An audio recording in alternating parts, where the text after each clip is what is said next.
Assalamualaikum itu halo, saya Kartika Mupa. Saat ini saya sudah bersama dengan owner dengan terima kasih sebelumnya sudah bersedia meluangkan waktu untuk wawancara ini. Mungkin saya mulai dengan bisa jelaskan latar belakang berdirinya usaha, jadi sejarah berdirinya usaha ini. Usaha pertama saya dimulai tahun 2010. Tahun 2010 itu hanya jualan secara per orang itu maksudnya dikreditkan. Dari 2010 itu hanya bertahan sampai 4 tahun istirahat karena fokus ngurus anak. Nanti dia di tahun 2017 usaha dimulai lagi. Di 2017 coba untuk kontrak tempat di depan jalan, berjalan sampai 2023. Sebelum masuk COVID itu usaha berjalan bagus. Tapi setelah masuk tahun COVID itu usaha mulai turun gratis pendapatan. Tapi masih bisa bertahan sampai tahun 2024. Karena hamil, jadi tidak memperpanjang kontrak lagi. Kita berpikir untuk usahanya lewat rumah aja, karena selama COVID itu kita lihat pemasaran lebih mengaju ke online, karena pendapatan online dengan pendapatan offline jauh berbeda, lebih banyak ke online. Karena itulah usaha saya yang tadinya secara offline saya rubah menjadi online, berdagang lewat rumah. Kalau untuk soal pendapatan itu dulu sebelum COVID pendapatan itu masih bagus, bisa sampai 60-70%.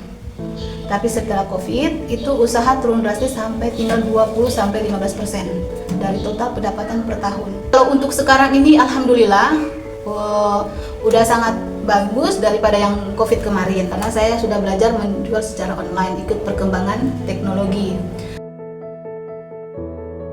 Sasaran pemasaran kita yang tadinya dewasa, khusus untuk dewasa, karena masuk COVID itu dan saya beralih ke jualan online. Yang saya jual itu mulai dari yang anak-anak, dewasa.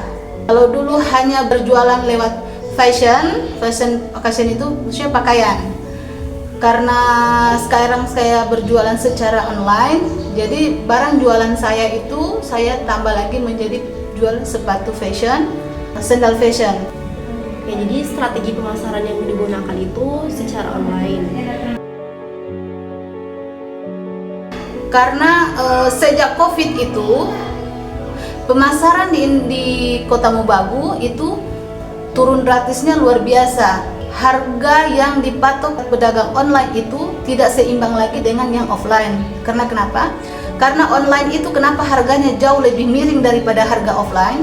Harga online itu mereka hanya berpikir untuk bayar internet, bayar gaji karyawan. Selain dari itu kan enggak, karena mereka punya tempatnya di rumah. Sedangkan belanja kalau kita berdagang lewat offline itu kita harus sewa tempat, ongkos bolak-balik karyawan, uang makan karyawan masih banyak lagi. Karena itulah kenapa saya beralih ke online. Menurut saya untuk tahun baru, Desember, sama Idul Fitri, kalau khusus untuk wilayah Muslim, pendapatan terbesar pasti untuk Idul Fitri. Hari Idul Fitri itu pendapatannya itu bisa sampai 80%, 85% pendapatan. Kalau untuk Natal, menurut saya itu mungkin sekitar 65%. Kalau untuk hari-hari besar selain itu mungkin ya mungkin 20-30. Tapi kalau menurut saya, karena saya pedagang, pendapatan terbesar itu di hari besar itu ya Hari Raya Idul Fitri, Hari Raya umat Islam. Karena semua belanja, bukan cuma Muslim yang belanja, tetapi teman kita yang beragama lain juga ikut merayakan dengan belanja, ikut melariskan dagangan-dagangan para pedagang pakaian, sepatu, sendal, atau apapun itu sejenisnya. Selanjutnya, apa tantangan terbesar selama menjalankan usaha ini?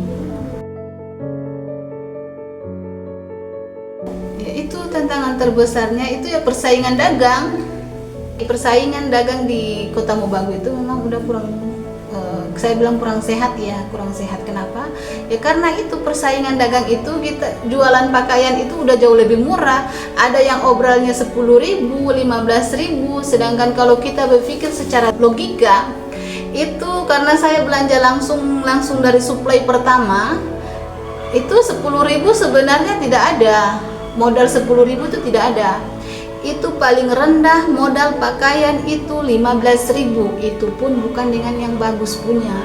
Persaingan dagang itu udah tidak sehat, mungkin karena untuk pergantian barang baru lagi, karena orang itu kalau udah belanja tapi dia udah lihat bajunya udah itu aja kan pasti nggak mau. Dia kan perkembangan, karena perkembangan fashion, jadi kita pedagang ini ya harus mengikuti perkembangan fashion juga.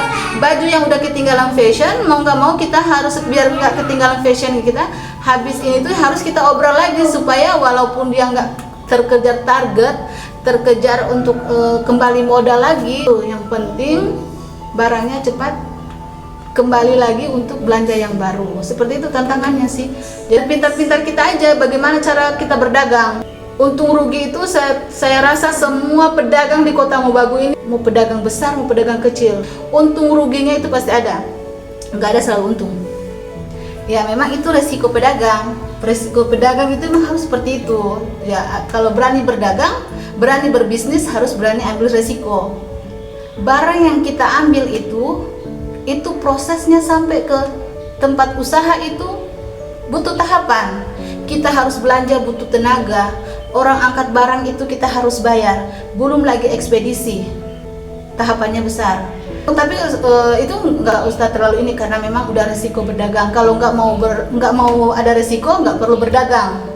Jadi memang itu tantangan pedagang. Tapi karena ini memang persaingan dagang seperti itu juga, nggak cuma di Kota Mobagu, tapi hampir di seluruh Indonesia. Kalau ini kan memang rezeki itu udah ditakarkan masing-masing. Kalau kita bicara soal pemasaran ini memang udah tidak seimbang lagi dengan pendapatan, dengan pengeluaran. Kalau yang lain-lain itu sukses, kenapa mereka sukses dengan cara online? Ya karena mereka bermain sosial media dengan sangat baik. Ya kalau untuk offline ya mungkin agak sulit. Buat pedagang offline itu ya harus menyeimbangkan lagi, harus menyesuaikan dengan keadaan zaman sekarang yang sudah teknologinya udah lebih tinggi. Jadi memang persaingan usaha itu menjadi tantangan bagi setiap pelaku usaha atau pedagang. Nah, sebenarnya apa perbedaan atau keunggulan usaha The Barak Shop ini dibandingkan dengan para kompetitor yang lain yang menggeluti di bidang yang sama? Masing-masing pedagang itu, pedagang kayak saya ini, pedagang fashion, pedagang baju, itu masing-masing dia punya keunggulan sendiri. Kalau untuk Mama Berry, itu keunggulan perdagangan Mama Berry itu lebih Mama Berry keutamakan ke sendal sama sepatu. Ini pendapatan Mama Berry itu dia signifikannya agak bagus, itu sendal sama sepatu. Ya, ini pakaian-pakaian ini Mama Berry langsung ambil dari Jakarta, ambilnya langsung ke konveksi. Ini pertanyaan terakhir. Mungkin apa pesan yang ingin disampaikan kepada para pengusaha yang lain, terlebih khususnya di Kota Mobagu ini, serta harapan dan rencana pengembangan usaha ke depan?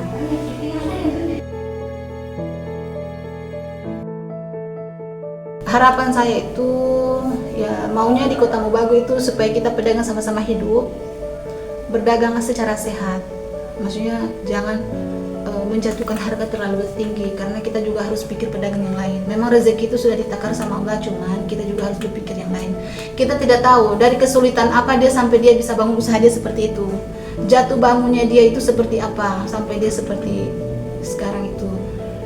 Untuk perkembangan lagi ke depan lagi ya, kalau untuk Mama Berry mungkin lebih bertingkat lagi kualitas barang. Cara berdagangnya lebih banyak lagi lewat media sosial, karena sekarang itu kita bukan berperang, apalagi kita berperang media sosial. Karena kalau kita lebih banyak menggunakan media sosial, usaha kita itu dia berkembang bisa lebih 100%. Kalau kita hanya mengharapkan offline, itu hanya 2-30% dia bisa berkembang. Tapi kalau kita usaha kita gabungkan dengan platform atau media sosial, itu usaha kita bisa berkembang, lebih ikut perkembangan lagi. Platform digital apa yang digunakan dalam mempromosikan atau memasarkan produk atau barang di usaha The Barang Shop ini, dan seberapa efektif dampak tersebut terhadap peningkatan penjualan. Oke, jadi itulah hasil wawancara saya bersama owner The Barang Shop. Dengan owner The Barang Shop. Tentu ada banyak insight yang kita dapatkan di sini. Salah satunya ternyata persaingan usaha di Kota Mobagu ini bisa dibilang tidak cukup sehat. Dan sebenarnya persaingan itu memang sudah menjadi tantangan sekaligus resiko yang memang harus dihadapi oleh para pengusaha atau pedagang.